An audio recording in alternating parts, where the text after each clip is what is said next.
가을의 또 한 주간을 맞이하는 모든 교우들에게 하늘의 은혜가 함께 하시기를 주의 이름으로 축복합니다. 사실 신앙생활을 하는 사람들, 남들보다 특별한 사람들입니다. 왜냐하면 신앙생활을 한다는 것이 그냥 교회에 와서 찬송하고 기도하고 예배하는 그냥 그 정도가 아니라 사실은 신앙생활하는 것 자체가 새로운 출발이기도 합니다. 왜냐하면 새로운 하나님과의 만남, 하나님 아버지와의 생활이고 또 새로 만나는 신앙적인 목회자, 다시 말해 목사와의 또한 만남이고 전혀 얼굴도 몰랐던 성도들과의 만남, 계속적인 이런 만남 속에서 시작되거든요. 또 빼놓을 수 없는 것이 하나님 앞에서 새로운 자신의 모습으로 바뀌는 거죠. 오늘 본문의 말씀은 1년 동안 1년을 마무리해가는 모든 사람들에게 주시는 영적인 교훈입니다.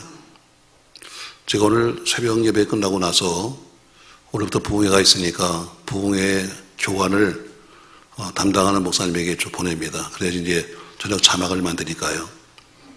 전 이번에 부흥회 때 디모데 후서 말씀을 하기 위해서 디모데 후서 1장부터 시작해서 오늘 본문의 제목인 좋은 아버지, 좋은 아들 이런 제목으로 오늘 본문을 쭉 보냈는데 문득 성령이 말씀하시기를 너 그거 덮어라. 이미 문장 다 갔습니다. 그러신 말씀이 너 오늘 본문의 말씀 갈라디아서 말씀 있잖아. 이 말씀을 해야지 왜 다른 걸 하는 거야? 제가 35년 여기서 목회하면서 제가 갈라디아서 말씀을 2번 부흥했습니다. 근데 또 해요? 그러니까 아니야. 그 말씀 들을 사람이 있다. 저는 본문 다 준비해놓고 지금 다 보내놓고 나서 지금 걱정이 생겼습니다. 이거 어떻게 하면 좋지? 저는 여러분들 주신 오늘 말씀처럼 오늘 갈라디아서 말씀 속에는 엄청난 축복의 비밀이 들어있습니다. 아마 그래서 하시는 말씀 같습니다. 저는 저녁부터 이제 그 말씀을 할 텐데 오늘 전혀 생각밖에 오늘 주신 말씀은 축복의 말씀이었습니다. 사람이 성공하려면 먼저 제일 먼저 중요한 것은 하나님과의 관계가 좋아야 합니다. 아무리 사람 자주 다녀도 하나님과의 관계가 나빠지면 성공할 수가 없습니다. 그리고 두 번째가 상호 인간과의 관계죠. 먼저는 하나님과의 관계예요. 두 번째가 인간과의 관계입니다. 또 인간과의 관계 속에서 가장 먼저 필요한 것이 뭐냐면 바로 여러분의 영혼을 책임지고 있는 목회자와의 바로 관계입니다. 그리고 무엇보다도 자기 자신 앞에 진실해야죠. 그리고 늘 그 진실은 한 번이 아니라 영원히 유지해야 합니다. 사실 신앙생활하는 여러분과 제가 다 교회에 처음 올 때는 하늘에 천국을 가겠다 온 사람은 몇 명 없습니다. 처음부터 올 때부터 나는 천당 가야지 이런 사람이 아니라 대부분 다 올 때는 이 땅의 복이 필요하고 이 땅에 문제가 있어서 사실 온 사람이 더 많지 내가 하늘 복을 받겠다 온 사람은 그렇게 많지 않습니다. 그러나 이 땅의 복으로 시작했지만 그러나 예수님이 있다 보니까 좀 더 나가서 하늘 복을 사모하게 되는 거죠. 근데 그 복이 그 사모하는 영육간의 복이 어딨는가 하면 바로 오늘 본문 속에 있습니다. 그래서 본문의 말씀은 축복의 비밀 통로입니다. 바로 오늘 주신 말씀대로 가면 거기에 여러분이 원하는 영혼육의 복이 들어있습니다. 전 10월을 마무리하면서 갈라디아 본문으로서 축복의 법칙이라 이런 제목으로 말씀하려고 합니다. 전 여러분이 알다시피 저는 어린 나이에 사업하다 실패했습니다. 정말 그 실패가 얼마나 힘든 건지 저는 몸으로 체험한 사람입니다. 가난이 뭔지 정말 아이가 먹고 싶은데 사줄 수 없고 입히고 싶은데 입힐 수가 없고 해줄 수 없는 그 부모 심정을 제가 겪으면서 그래 성공해야 해. 성공해야 돼. 근데 복은 어디 있지? 전 예수 믿으면서 계속해서 복이 어디 있는 거야 하면서 복에 대해서 많이 연구를 했습니다. 아마 저처럼 많이 연구한 사람은 별로 없을 겁니다. 근데 그렇게 많은 복을 연구해 봤지만 가보니까 끝에 가니까 모두가 다 복은 한 군데로 짐작되어 있습니다. 다시 말해 모든 축복의 방법이 여러 군데인 것 같지만 그 축복의 가장 정확한 안내서가 뭐냐면 성경입니다.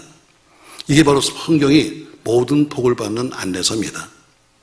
설교가 뭔가 설교는 그 안내서를 좀 더 자세하게 좀 더 보기 쉽게 좀 더 알기 쉽게 풀어놓은 것이 그 설교요. 다시 시작된 보물섬 지도입니다. 여러분 이 지도를 따라가면 거기에 복이 있습니다. 저 여러분 남처럼 여러분이 영혼육의 복을 받기를 주의 이름으로 축복합니다. 자, 그럼 오늘 본문에 보니까 그럼 어떻게 복을 받는 거냐? 오늘 본문은 이렇게 말씀하고 있어요. 6절 말씀 보시죠. 같이 한번 읽겠습니다.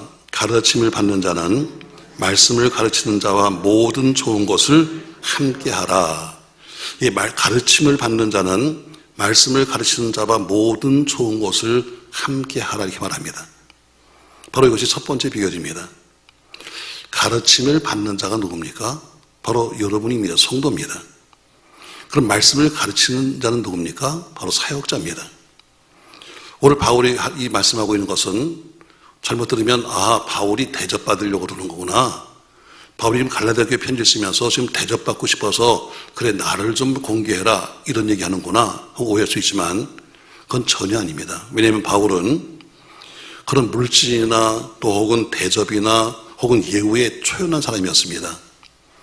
본인 자신이 천막을 만들고 그리고 그 천막을 만들어서 나온 비용으로 다니면서 선교하는 자비랑 선교사였습니다. 누가 돈을 대준 것도 아니고 자기가 스스로 벌어서 했다는 이야기죠.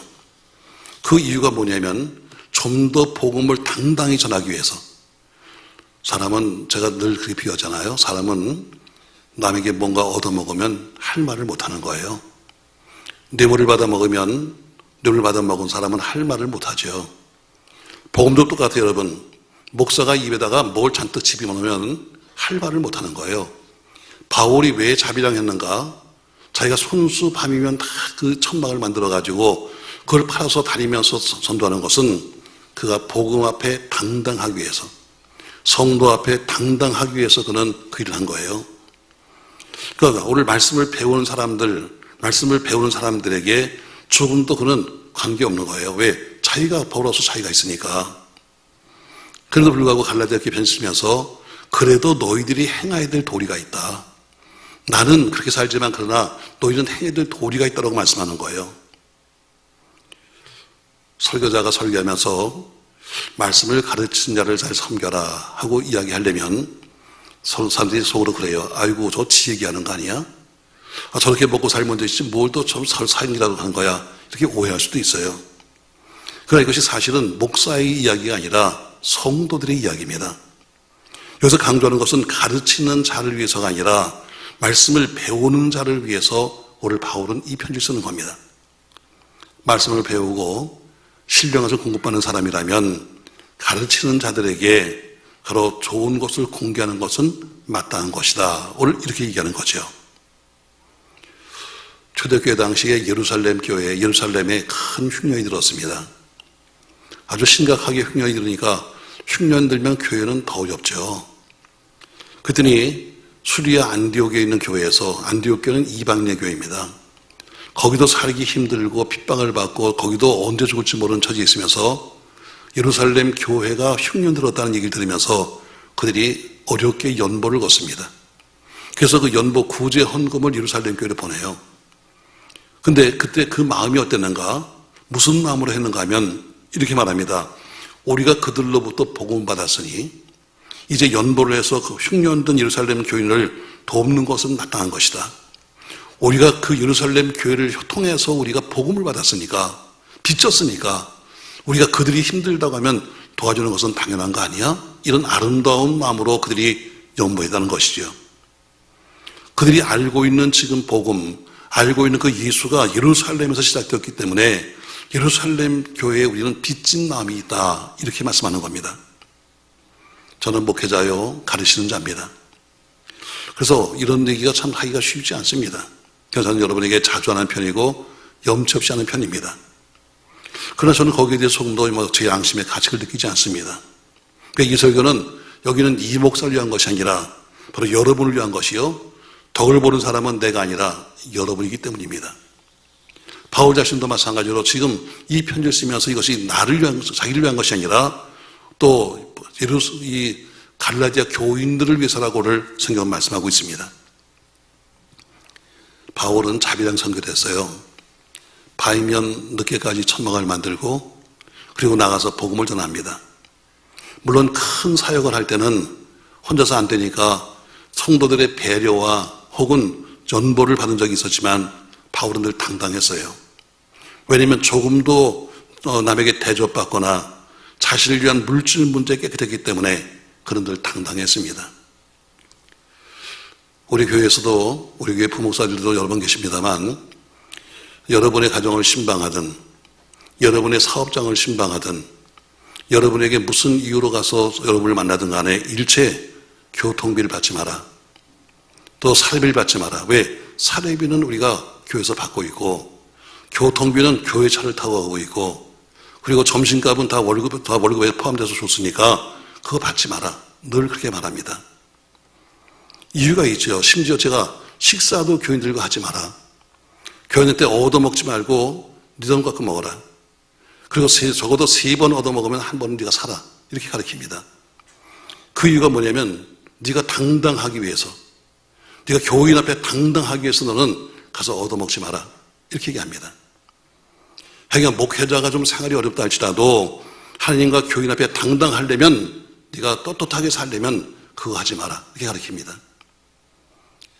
목사님들이 넉넉해서가 아니라 그것이 목사가 살아가는 방법입니다. 목사가 주머니에 뭘 자꾸 넣기 시작하고 목사가 입에 갈빗대나 물으면 그때부터는 말 못하는 벙어리 개가 되고 마는 겁니다. 저는 이 교회를 다니면 지 35년째 있으면서 사실 부흥회를 다니느라고 참 교회도 많이 비웠습니다. 제가 마치 1600번이나 교회를 부흥회를 다녔으니까요. 어떤 때는 참 교인들한테 미안하기도 하고 죄송스럽기도 합니다. 주일은 제가 안 비지만 그러나 거의 교회를 많이 비웠으니까 이제 모든 사역을 스스로 좀 정리해가면서 보니까 저는 한 가지 당당한 건 있습니다. 제가 지난 35년 동안에 다니면서 받은 모든 부흥회 때 받은 사례비, 강의했던 사례비, 우리 뭐 재정자도 계십니다만 저는 전부 다 교회에다 약속한 대로 헌금했지 제 개인을 위해서, 제 자식을 위해서, 제 가정에서 쓴 적이 없었기 때문에 전 당당하게 여러분들에게 말합니다. 나는 하나님의 사역을 했다. 우리 사랑받는 사람들에게 너무 인색할 때가 많습니다. 우리 교회는 우리 교단이나 또 혹은 우리 지방에 혹은 노회라고 그러죠. 모든 면에 넉넉한 교회라고 소문나 있습니다. 나가보면 대단합니다. 다 교회들마다 보면 목회자와 교인끼리 얼마나 사이가 나쁜지 아주 시끄럽습니다. 근데 이유는 한 가지입니다. 좋은 것을 서로 나누지 않겠다는 거예요. 한쪽은 더 달라고 그러고 한쪽은 안 주겠다고 그러고 하다 보니까 교회가 불안하기 짝이 없는 겁니다. 그러나 여러분 누가 뭐라고 해도 여러분은 좋은 것을 함께 나누어 가지길 주의 이름으로 축복합니다. 제가 그동안 좀 목회해서 보니까 어떤 분은 좋은 것을 나누려는 사람도 있는가 하면 어떤 분은 꼭 나쁜 것만 들고 와서 나누려는 사람도 있습니다. 그러나 이왕이면 좋은 소식을 전하고 좋은 소식을 받기를 주의 이름으로 소망합니다. 오늘 본문의 말씀을 현대인의 성경에는 이렇게 번역했습니다. 하나님 말씀을 배우는 사람은 가르치는 사람에게 좋은 것을 공급하십시오. 이렇게 되어 있습니다. 그럼 목사에게 가장 좋은 것이 뭐냐? 목사에게 저 목사는 냉면을 좋아하는데 제가 냉면을 좋아합니다. 여러분 제가 말하는 것은 냉면이고 만두고 이런 것이 아니라 목사에게 가장 최고의 대접은 기도입니다. 기도. 어느 목사이든지 이 세상에서 가장 효력 있는 것은 기도입니다. 여러분이 매일 단 10분씩이라도 단 1분씩이라도 기도해준다면 아마 그 목사는 훌륭한 목사가 될 것이고 정말 행복한 목사가 될 겁니다. 그래서 바울도 교인들에게 부탁합니다. 나를 위해 기도해달라. 베드로도 역시 교회에게 부탁합니다. 교회여 나를 위해 기도해달라. 오늘 축복을 삼아는 우리 모두에게 하나님의 신 요청이 있습니다. 바로 가르치는 자와 모든 좋은 것을 함께 하십시오. 아멘. 아름다운 꿈도 함께 하시고 아름다운 축복의 미래도 함께 하시고 여러분 건강하려면 좋은 주치의를 두면 좋습니다. TV에서 보니까 무슨 명의다 이렇게 나오잖아요. 바쁩니다. 한 번은 보니까 저 사람은 귀를 잘 고친대요. 그래서 귀가 아프면 그 사람한테 가요. 한 사람은 코를 잘 고친대요. 그래서 코가 아프면 또 그 사람한테 가요. 여러분 정신없이 왔다 갔다 하다 보면 끝나는 거예요. 온몸이 다 아프면 어떡할 거예요? 그래서 주치의가 필요해요. 주치의와 자주 만나서 건강을 이야기하고 때로는 진단도 하고 치료도 받고 혹은 처방도 받습니다. 똑같이 영적인 세계도 마찬가지. 영적인 세계도 바로 똑같이 영적인 주치의인 목회자와 더불어 함께 영적인 상태도 점검하고 또 진단도 하고 치료도 받고 혹은 처방도 받으셔야 합니다. 그것이 바로 영적 건강을 누리는 방법입니다. 말씀을 가르치는 자와 기도하는 동안에 서로 비전을 공유하십시오. 난 이런 꿈이 있습니다. 난 이렇게 하고 싶어야 하는 꿈을 여러분 나누십시오. 지도자의 영적인 비전을 함께하는 사람들은 행복한 사람들입니다. 왜? 비전을 함께하면 꿈도 함께 이루기 때문입니다. 저와 여러분이 함께 같은 꿈을 꾸며 같은 비전을 갖고 나가시기를 주의 이름으로 축복합니다. 오늘 본문에 보니까 너희는 가르치는 자와 모든 좋은 것을 함께하라 이렇게 말합니다. 두 번째 7절 말씀 보니까 이렇게 말하죠. 스스로 속이지 말라. 하나님은 업신여김을 받지 아니하시나니 사람이 무엇으로 심든지 그대로 거둔다. 무엇으로 심든지 그대로 거둔다고 말하고 있습니다. 이건 자연의 법칙이요, 영의 법칙이요, 만물의 법칙입니다. 사람이 무엇으로 심든지 그대로 거둡니다. 선을 심으면 선의 열매가 맺히고 악을 심으면 악의 열매를 거둘 수밖에 없습니다. 8절에 보니까 이렇게 말하죠. 자기의 육체를 위하여 심는 자는 육체로부터 썩어진 것을 거두고 성령을 위하여 심는 자는 성령으로부터 영생을 거두리라 했습니다. 악을 심어놓고 선한 열매를 거두려는 사람 어리석은 사람입니다. 불의를 심어놓고 의의를 수확하겠다는 사람 어리석은 사람입니다. 왜냐하면 심은 대로 거두는 것은 법칙입니다. 우리말 속담에도 콩 심은 데 콩 나고 팥 심은 데 팥 난다고 합니다. 다시 말해 무엇을 심든지 그대로 나오는 거죠. 또 6절에 보니까 자기 육체를 위하여 심는 자는 여기서도 썩어진 것을 거둔다고 했어요. 아주 분명한 사실이에요. 자, 육체를 심는 것이 뭡니까 여러분? 먼저 자기를 위해 심는 것, 자기 육체의 욕망을 위해서 심는 것을 가리켜서 바로 오늘 본문은 말하고 있습니다. 육체를 위해 심는 것. 예를 들면 예수님의 제자 중에 가룟 유다가 있잖아요. 예수님의 12명의 제자 중에 한 명입니다. 예수님과 아주 가까이 있었죠. 또 예수님이 믿어서 예수님의 그 선교 사역에 도움길 맡았던 사람입니다. 옆에 있으면서 많은 기적도 직접 보았고 많은 의도 체험했습니다. 그럼에도 불구하고 그의 마음속에 있는 육체의 욕망과 물질의 욕망을 버릴 수가 없는 겁니다. 그래서 마침내 결국에는 자기의 선생이었던 예수를 은 30냥에 팔아먹습니다. 처음에 은 30을 받았는데 굉장히 많은 것 같습니다. 야, 은 30이 생겼으니 이거 갖고 뭐 하지? 왜? 큰 돈이 생겼으니까. 그러나 가룟 유다는 한 푼도 쓰지 못한 채, 그 돈을 만져만 받지 한 푼도 쓰지 못한 채 결국 그는 목매달아 죽고 말았습니다. 그리고 어때요? 그 돈은 누구도 더럽다고 쓰지 아니하고 지나가는 나그네를 위한 묘지값이 되었고 오로지 가룟 유다 더러운 이름만 온 인류의 가슴에 남겼습니다. 이게 바로 자신의 봉입니다. 결국 육체를 위해 자기 육체를 위해서 심어놨더니 결국 그는 죽어서 육체부터 썩어진 것을 거둔 겁니다. 그래서 성령을 위해 심었다고 그러면 성령을 위해 심은 것은 뭡니까 여러분? 주를 위해 심었다는 이야기입니다.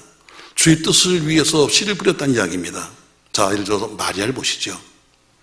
마리아가 향유 옥합 한 옥합을 갖다가 예수님께 쏟아부었습니다. 성령께 부은 거죠. 그래서 그는 주님께로부터 큰 축복의 말씀을 받습니다. 넌 영생을 거둘 거야. 그뿐만 아니라 앞으로 어디에서 복음이 증거되든지 항상 복음이 증거되는 것은 너 이 사건도 증거될 것이다. 엄청난 복을 받았습니다.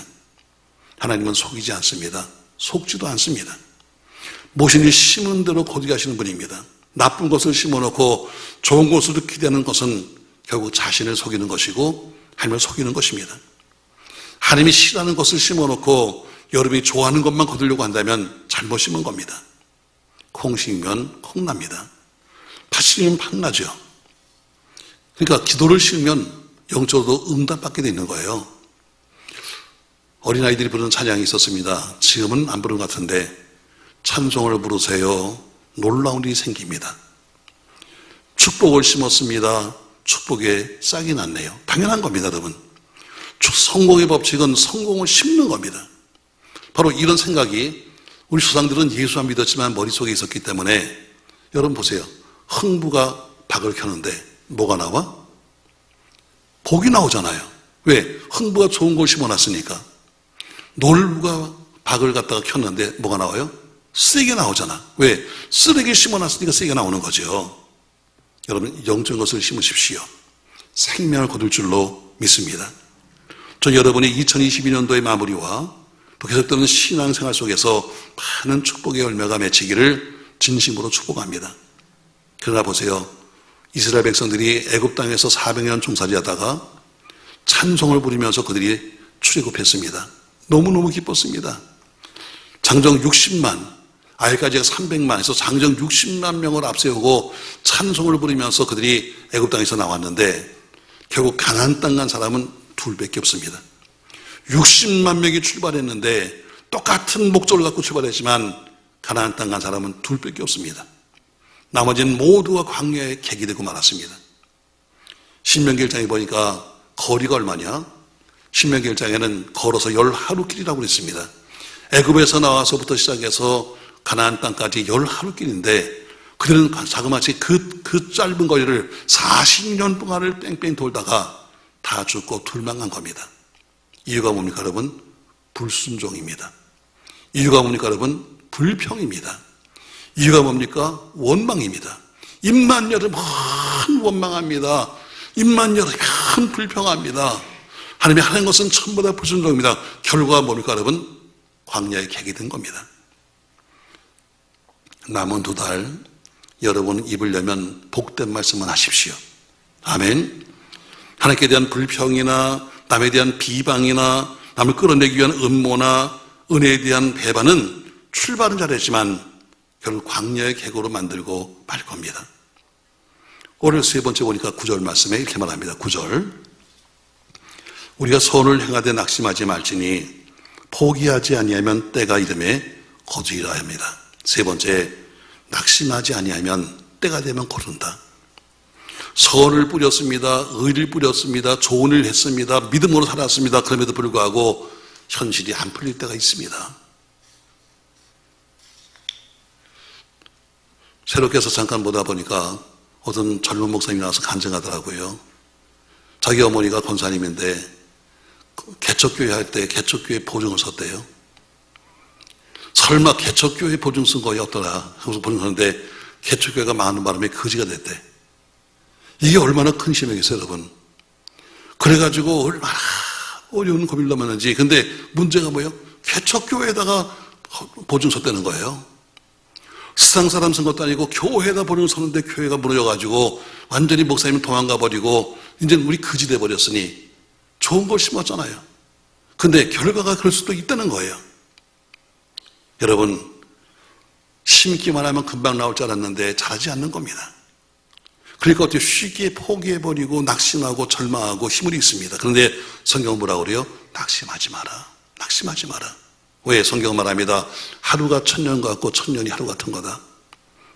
우리가 볼 때는 그렇게 긴 시간 같고 우리가 볼 때는 그렇게 시간이 안 가는 것 같지만 그러나 하나님 보실 때는 하루도 안 되는 거야.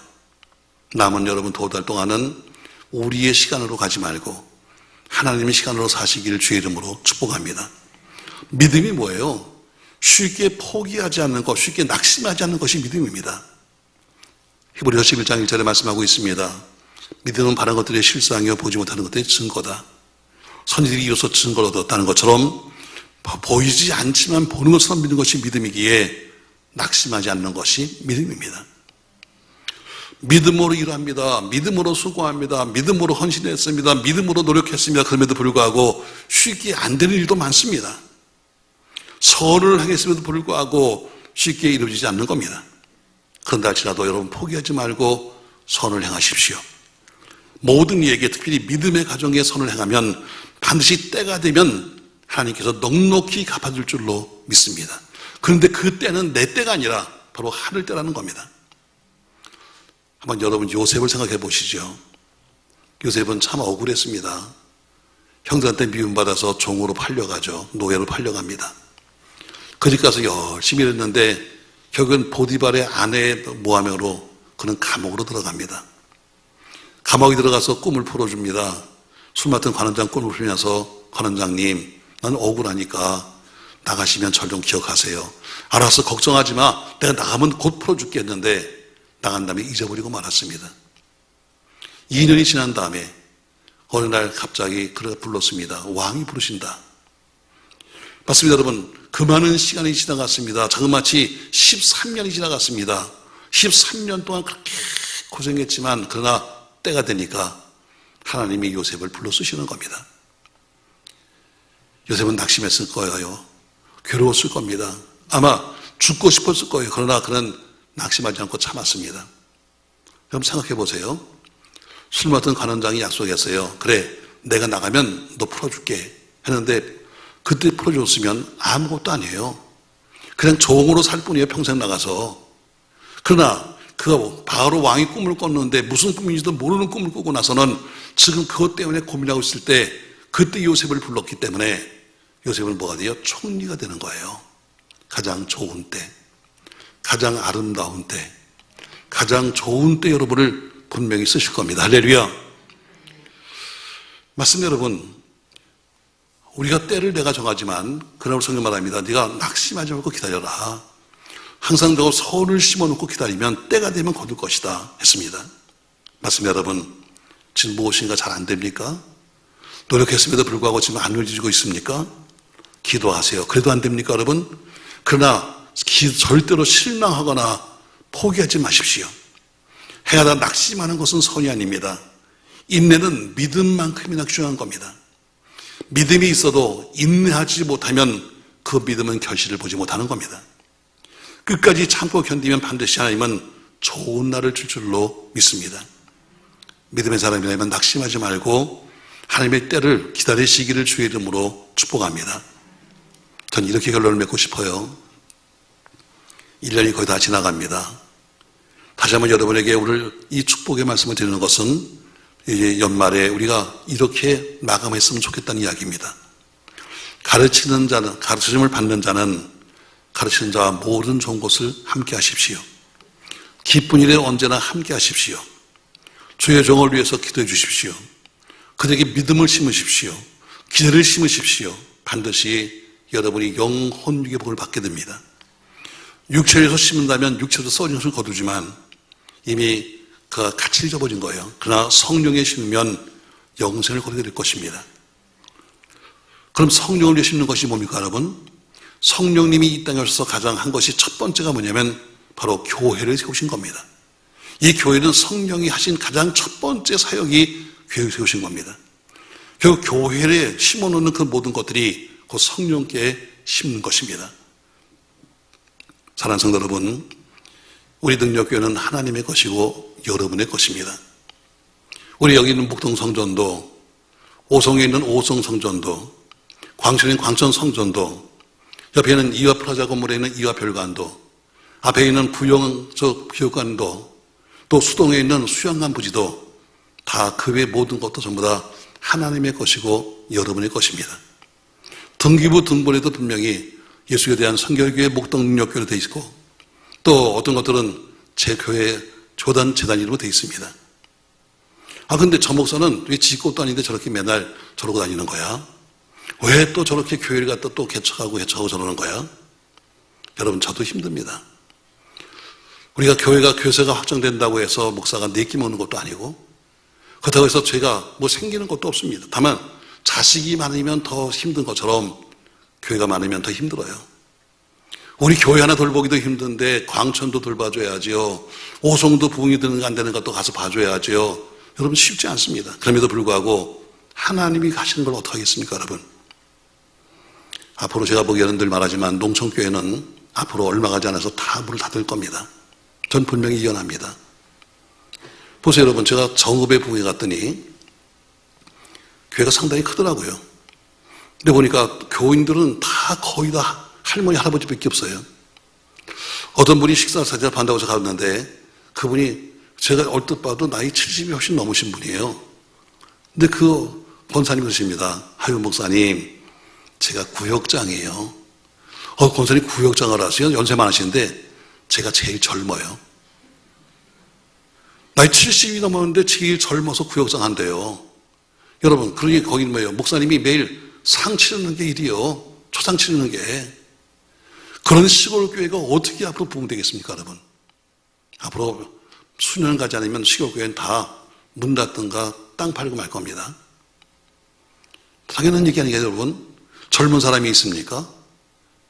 또 도시교회에서는 어때요? 도시교회에서는 선교비를 보냅니다.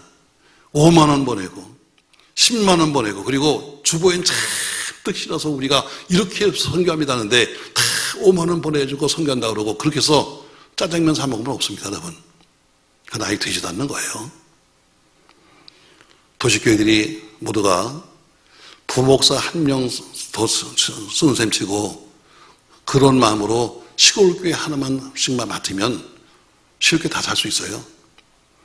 좀 더 큰 교회는 2교회, 3교회 해서 가서 어때요? 부목사 한 명쯤에 생활비만 보내주면 시골교회 다 살 수 있습니다. 근데 한국교회는 앞으로 무너질 거예요.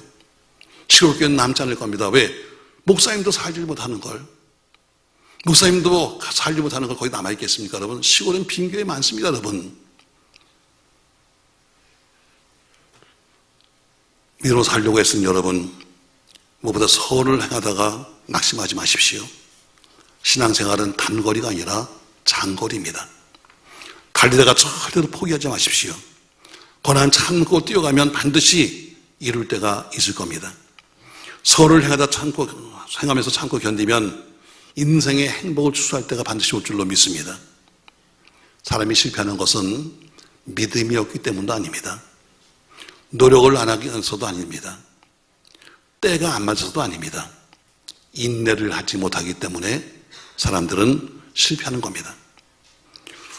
영적으로 생각하지 않고 미래를 바라보지 않고 당장 눈앞에 있는 것만을 갖겠다고 하다 보니까 그 생각 때문에 무너지는 겁니다.